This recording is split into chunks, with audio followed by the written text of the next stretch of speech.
Scrappy Mania, and today I'm going to create a paper doll using this book, Collage Couture. It's going to be my inspiration for this doll. And the doll that I want to do a doll with the dress. Let me show you. I want to make this dress that it's like this. And let me show you the book. I do have a video on this book some time ago, but let me show you the book.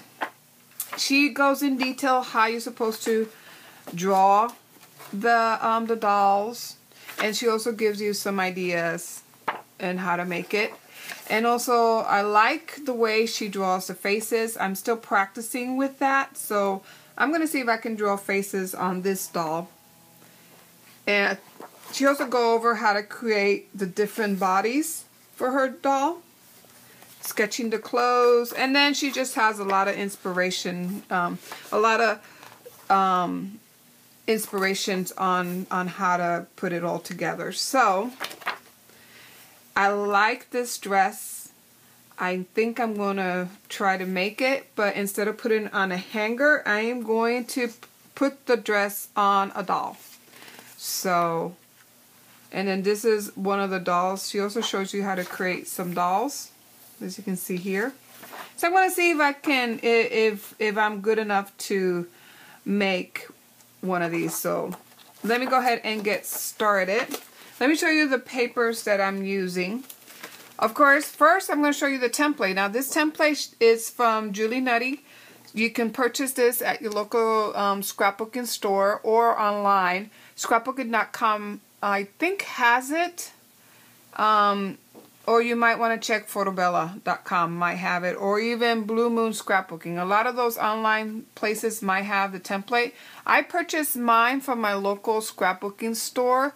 Not the Michaels or the Joann's. It's a private owned scrapbooking store, and she is wonderful. Because if there's anything out there that you want to purchase, you just let her know and she will special order the item for you, and she will call you when it comes in. So I really like buying stuff from that store if I can. And then these papers are from an old dictionary that I already treated it with my solution of milk of magnesium and club soda, so they're actually acid free. And then these are the papers that I'm going to play with. I'm not using any of my fancy good paper because I want to play with it and see what comes out, but I think these go well together for my dress. So let me go ahead and get started. So I am going to trace out the body, and I think I want this doll to have short hair, so there's one here that has short hair. Because I'm using notebook paper or book paper, it's very thin, so you need to trace it twice and then make it 2 layers thick, so that way it'll be nice and sturdy. I do want to create the face, so what I've done, and this is what Julie Nutty recommends, is that you create, let me go into my stash here. Okay, so what I have done is I made templates for the face. So she recommend, when I saw a tutorial on that she was using her template, she recommend creating ovals and then just using those to create the face. So oh, I forgot to do the pair of arms.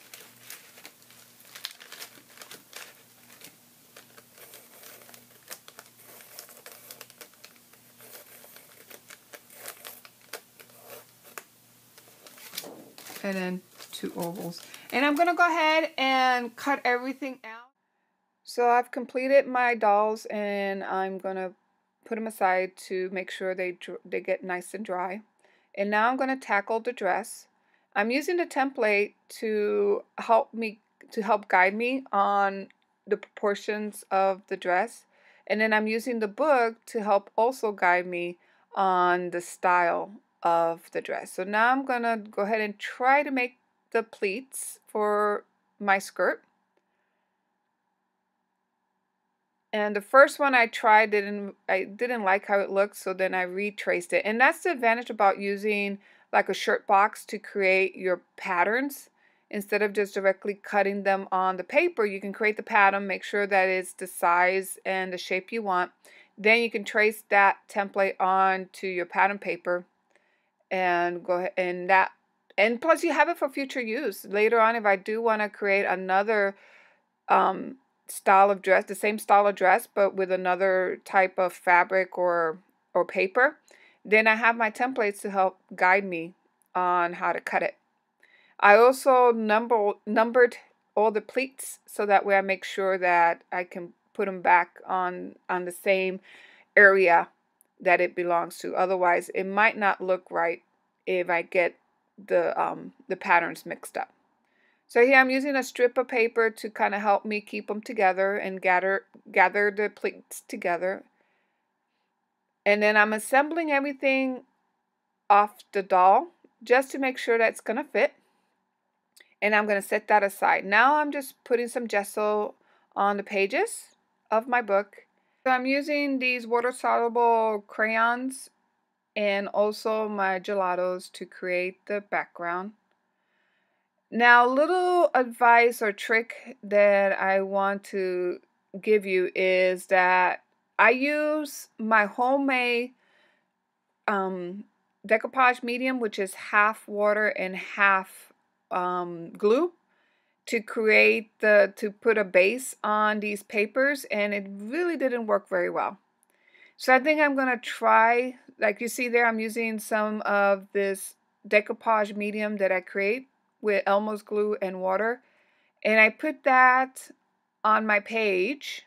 But later on you'll see that I have a little bit of issue with it, because once I dry it, whenever you remoisten the glue mixture, it becomes sticky. And see, it's not my paint is not flowing as well as I would like it. When I try to smear it, it doesn't really smear very nicely. So I advise you not to do that. I'm going to try to use some mixed media gel to see if that makes a difference. Now, it did come out okay, but if, you know, in real life when I was using it, it was very sticky to my hand, and the paint didn't flow. So don't use the homemade decoupage media for these type of projects. So here I'm just gluing my dolls down. First I'm putting the pieces together, and now I'm drying it. And then I go over it with my gesso. And see, because I used that glue mixture with water, some of my gesso cracked. Now, I did like the crackle effect. So if you like the crackle effects, then go ahead and put the water with glue and then go over it with your paint, and it will crackle. But if you don't want that crackle effect, then I would suggest you use gel medium.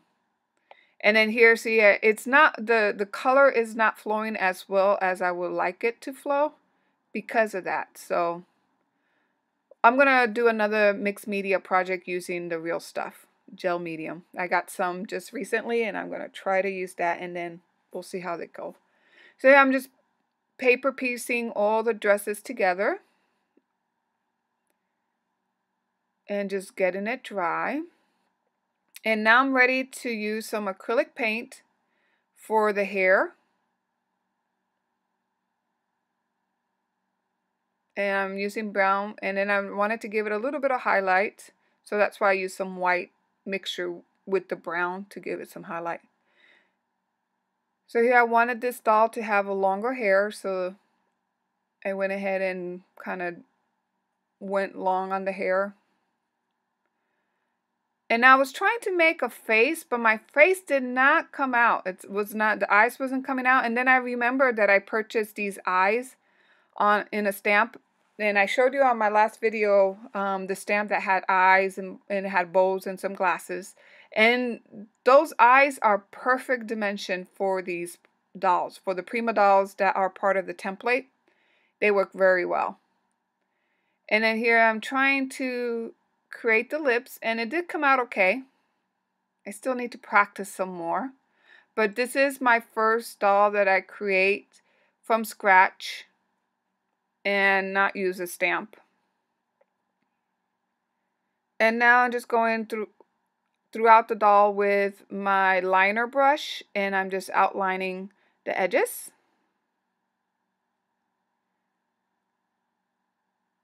And I think I really like how it came out. I mean, it could always be improved, but I do like how it came out. And now I just want to use some of my stamps to go around and create like a collage effect. And just pulling from all my stamps and just putting elements or throughout.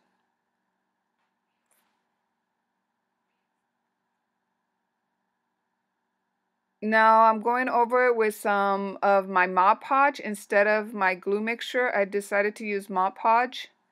And it works out a lot better when you do use the Mod Podge. That's another thing you can use. If you don't have gel medium, you can use Mod Podge. But I have the glossy type, so that's why I didn't use it at the beginning, because I wanted it to be matte, a matte finish, but I gave in and kind of made it glossy. So I'm done with my project, and I went ahead and journaled on the dolls. Basically, I journaled what I used to create the project, the date that I created, and how I feel about these dolls, which is I really love my Prima dolls and my Julie Nutty dolls. So using her stencil, I used her stencil, and I used her book for inspiration to create my own dolls. So I hope you liked this video, and thank you for watching. Bye now.